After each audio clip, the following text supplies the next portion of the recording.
What's up everybody, welcome back to another Dazzle video. Today is going to be a gameplay analysis. I'm playing position 5 Dazzle. I have a mid Shadow Fiend, I have a carry Monkey, I have an off lane Legion, and a position 4 Skye. The enemy is going to be a mid Pudge, an off lane Razor, a carry Ursa, position 4 CM, and a position 5 Lich. One of the first things I want to emphasize is getting your first set of vision out on the map. For me on Dire, this spot right here is my favorite spot. I'll place it in a second. And of course, I always like to guarantee that I am smoked, so I will buy the smoke. It is worth the 50 gold to get your first set of vision out as fast as possible. Even if no one else buys it, it is extremely worth it. And coming up here is why getting that vision down is so important. So as soon as Razor shows on the map, I will try and look over, and you're able to see who has observer wards and who doesn't. In this case,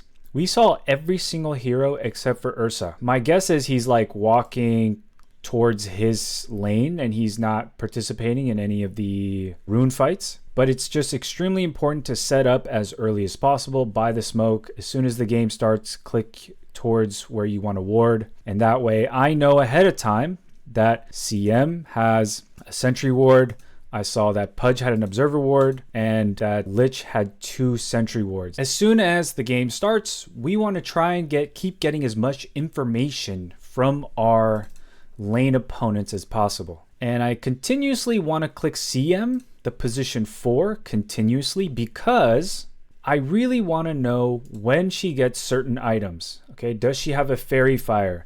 Right now she has a blood grenade, which is very important information to have. When does she put her sentry into her backpack? That's going to signal to me that she is looking to de-ward something or block something or just use the sentry ward in general. Another really big piece of the laning stage is buying your first set of items. This is like your first 100, 150 gold. In the laning stage, especially the support, you want to buy things consistently that will give you value. So it's a bad idea for me to just sit here and just hope that I'm going to save enough money to buy my bracer. I buy a salve and a sentry right away. The reason I buy a sentry is because I want to always have one more sentry than my lane support. Because in the case that we get into a dewarding battle, I want to come out on top. I always want to have one extra. And if she brings a sentry over on her courier, I will buy another sentry. So that's one of the things that I always try to do, is have one more sentry than my lane partner. I think a salve is a safe purchase on any time you start a lane. And the reason is you're going to be doing a lot of right clicking. Especially if you play on Dire, you want to start off the first couple waves with pure right clicks. You want to conserve your mana because there is nothing crazy that you need to do other than block this big camp. So in the first wave, all you're doing is blocking the big camp, and you're blocking it in this top right corner. The stronger hero should control the inside of the lane, and then the weaker hero should be controlling the outside of the lane. And for Dazzle, you want to itemize to always control this part of the lane. If it's a hero that is is just stronger than you, then you're going to have to rush either a windlace or boots, or just continue to buy salves and clarities and just defend your small camp as best you can. But against CM, I feel very comfortable standing inside of this inside zone. So that's why I continue to stand here. And I know I'm going to trade, so I buy my salve.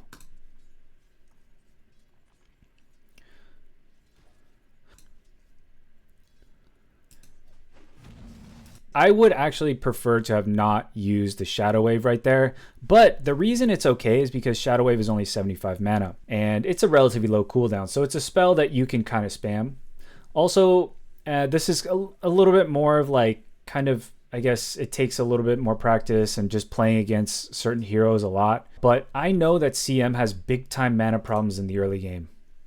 If she keeps using her spells just like this, where there's nothing really that she's contesting, like it's not like there's a pull coming up, or it's not like the creeps are going to spawn. It's still 20 seconds away. This is actually a great sign for me. This was not a good spell usage for her because she needs to really pick her times in order for her to be effective, because she can only cast, let's see, this costs 115 and she only has 375 mana. She's probably going to be able to cast 4 spells total, and that's only going to last her less than a minute if she just spams them all. So it's actually really nice that she nuked me right there, so I'm keeping that in the back of my head.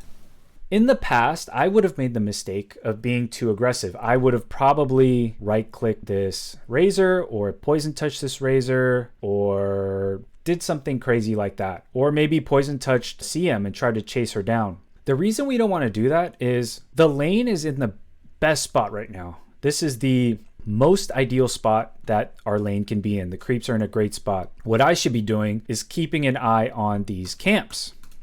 I'm not going to mess with the creep aggro. I'm not going to go right-click Razor or anything like that. My next, I guess, benchmark is going to be 1 minute. That's all I'm going to play for. I'm going to play pretty passively. So I'm going to stay in this area and just right-click her, trade a few right-clicks, make her cast some spells. I had plenty of regen, and I'm sending out a salve.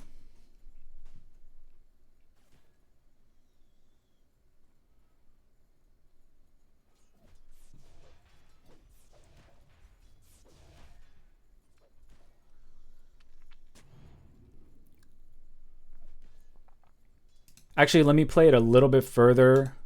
Yeah, so I look back and I just checked that the small camp is not blocked. So the next thing I'm checking for is the creep wave, okay? This is a perfect snapshot of let's pull the next wave. I need to set up to pull the next wave. Now, I still have around 15 seconds till I need to walk over there. So in that case, I'm going to start trading with CM, just get as much work done as possible.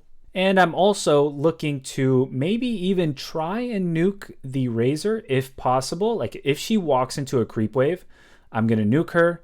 And that way it's going to make diving my Monkey King a lot harder, because one of the risks of pulling the small camp is, are these two heroes just going to straight up dive my Monkey King and go for a kill, right? So you want to try and set it up by making them just low enough to where your creeps are a big enough threat to them and they don't want to just walk through the creep wave and kill your Monkey King.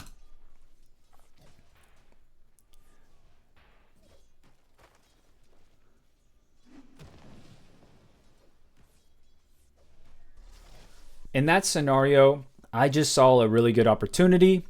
You saw me turn around a little bit right when Razor walked a little bit. I noticed that she walked a tiny bit too close to the creep wave, so I turned around and nuked it, and I did a good amount of damage. I mean, not crazy damage. What it's going to do is, it's basically going to guarantee my Monkey King safety. Shadow Wave healed these creeps, right? So there's a lot more healthy creeps here. If they start hitting Monkey King, the creeps are going to hit them. But the bigger reason is they want to get the creeps here.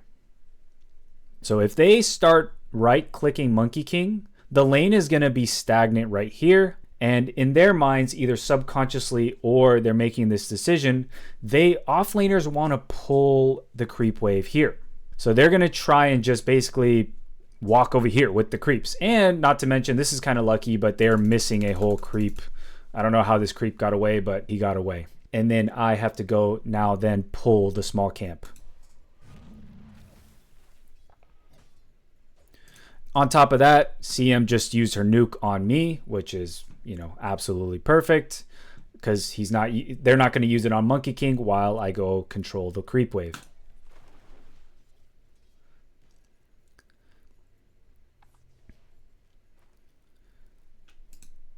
I do end up getting these 2 creeps. This is what's called a half pull. A half pull is not as good as a full pull in controlling the creep wave. However, because the creeps, there's still creeps walking towards the creep wave, but it denies experience. So there is positives to a half pull. We're just responding to Razor's aggression. We just Shadow Wave. This is something that Razor does, gets a lot of damage. And this is also unfortunate, but the great thing is I actually get my salve and my sentry. It's just unfortunate. It's unfortunate.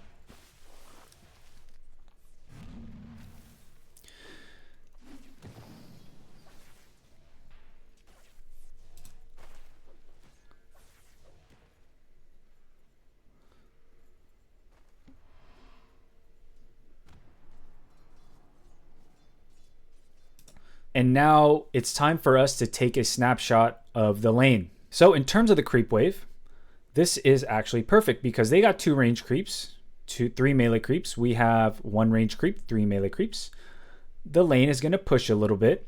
And if my Monkey King tanks a few hits from the creeps, it should land right in front of our tower. I am in a great spot. This camp is still blocked with this sentry ward in the top right, and both of the enemy heroes are low. Now, this is a mistake that I would have 100% made in previous years. I would have pulled this camp. I would have pulled the small camp. Do not pull the small camp. We do not need a small camp pull. If I pull the small camp right now, what's going to happen is these creeps are going to push into the tower. The tower is going to kill all the creeps really quickly.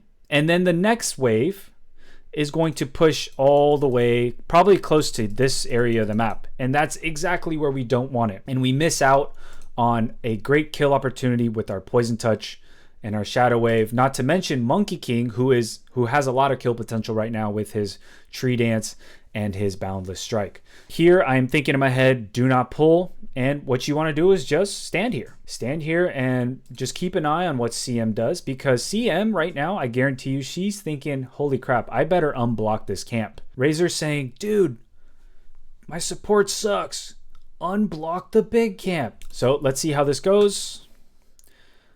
So I go, oh, I'm not going to pull it.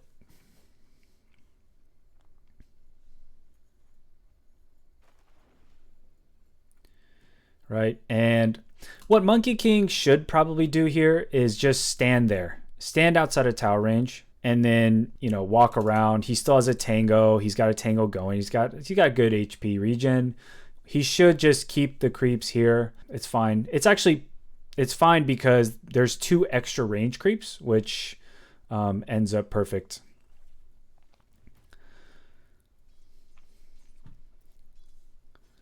If you saw me click CM, I'll click her right here. I'll notice that she doesn't have her sentry. And so I want to just destroy her sentry.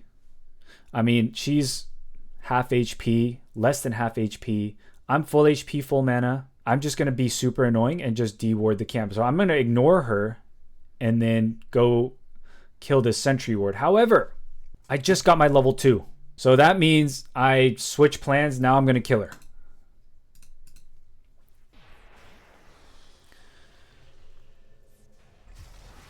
Okay, and that was just me kind of understanding how much damage I can do. By the way, that is a very useful, I guess, a trick. I don't know if it's a trick, but a mechanic. When you are hitting somebody, especially someone that's TPing out, you want to attack, move, and you can Shadow Wave in between attacks. I hit. I'll hit again. And then as my animation is ending, I Shadow Wave. Then this becomes a very easy kill. So we get a nice little double kill off the lane.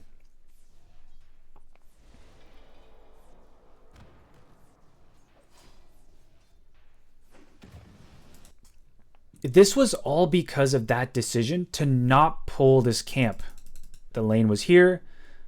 CM tried to deward. I got my level 2. I killed CM, and then it became a 2v1, and then we killed the Razor. So you can see how all these little things start to add up, and they all have a relationship with each other. These are the little things that, in my opinion, win or lose you lanes. I did not plan this, but it just so happened that it was 3 minutes. So we were taking care of business here, and we secured the Lotus Pool.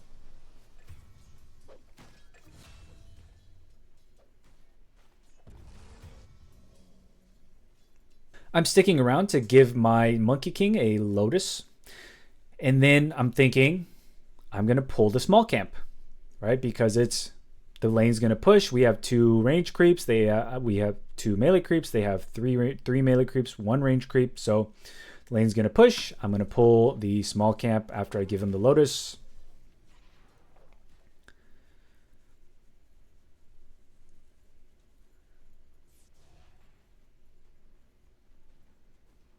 This is another great example of why pulling the small camp leads to a great outcome. So in terms of the creep wave, this is going to be great for our creep wave. It's going to pull our creep wave back.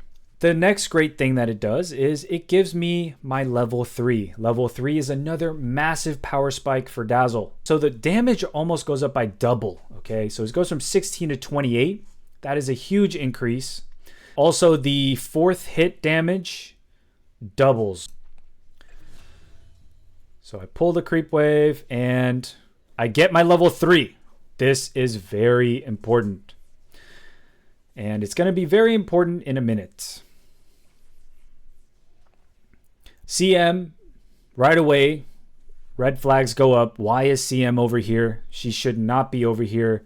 She is frustrated and wants to deward this ward. I actually don't know if she sees it or doesn't see it. But she quickly realizes, holy crap, I'm about to die, and she backs out.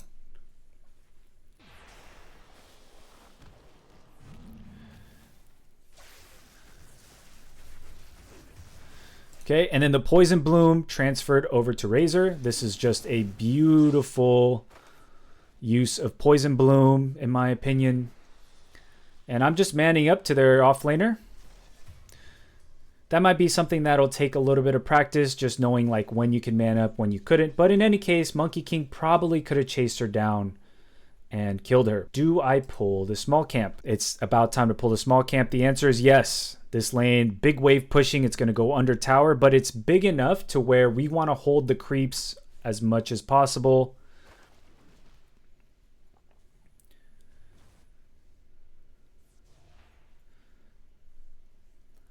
So I pull it, and then I make a decision here. So I have a couple options. I can either get XP from this small camp, or I can go home. Don't be afraid to reset by going home. As long as you leave the lane in a good spot, meaning the lane is going to meet here, you can go home. In the meantime, Monkey King can get XP from these creeps and wait while the lane pushes. And by that time, you should be able to TP back in if he needs help. I have boots and a bracer that I'm picking up. So I'll fast forward this here. Nothing crazy happens. And my bottom lane was not doing too hot, but it's okay. It's important here to have a sentry when you come back because, again, CM might deward. She might bring extra sentries next time back to the lane. So you want to be prepared by having a sentry. So I TP in, and because we pulled the small camp before we left, now the lane is in a really good spot. The lane's not over here. If the lane was over here, Monkey would be in danger of dying. But in this case, they're not. And we can actually be aggressive once I TP in.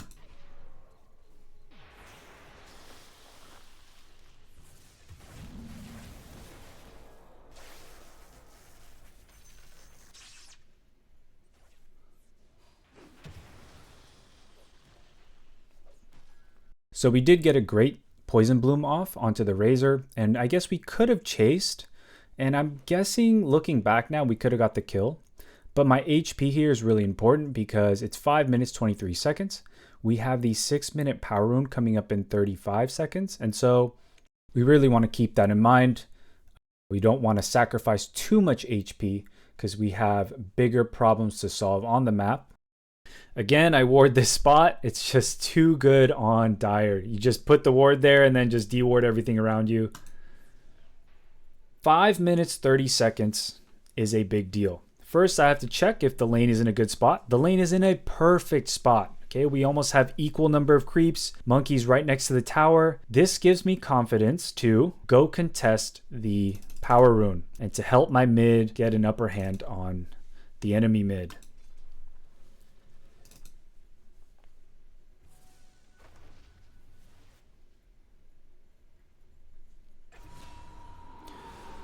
So then I was like, holy crap. I was not expecting my Shadow Fiend to just die. Now, the biggest thing I can do here is just to try and deny the rune from Pudge. But it's going to be very dangerous because Pudge has Hook.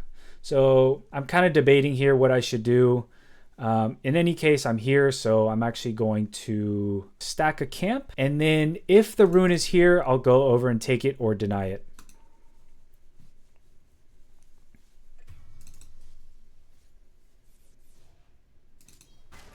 I heard Pudge hook. So as soon as I hear him hook, I'm like, okay, I'll just walk over. I'm not afraid to walk up because he used his hook. Now I have Invis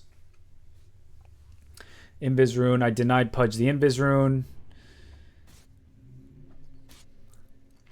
And then I'll go back top.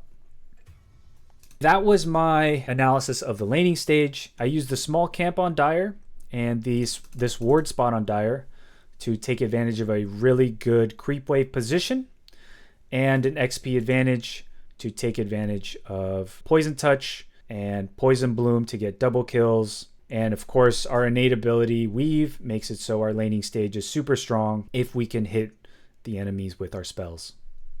Recently, I've been going double Bracer into Brown Boots into some sort of mana item. I've been trying Yules because I always like to buy my first main item as something that counters the mid lane. In this case, I had a couple options that I was considering. I was considering a Glimmer Cape, and then I considered a Yule Scepter. So Yule Scepter does a couple things, and a good support item, in my opinion, keeps you alive, keeps your team alive, and helps you sustain on the map. Yule Scepter covers all those bases. Glimmer Cape covers two of those things really well, the first two. So Yule's is really, really good this game because their 3 cores are all not hard countered, but are really good against Pudge. It could cancel his Dismember. Really good against Razor, keeping her in place while she static slinks someone. And then Yule Scepter is extremely good against Enrage. I'm not going to say too much about this team fight, but it's just casting spells, placing detection down, staying on the outside, graving people when you can. And in this game, you really want to just control the team fight. You're just looking to throw out your Poison Touch, Grave, Shadow Wave for keeping your units alive and also keeping creeps alive so that future Shadow Waves can do more damage. Other than that, you're staying on the outside of the fight and just controlling people with your Poison Touch. CM, Pudge, and Lich all have channeling abilities, and those are great to be canceled with Poison Touch. And as you can see here, it's also great against Razor, who needs to be right on top of you, and my Yules is great for that.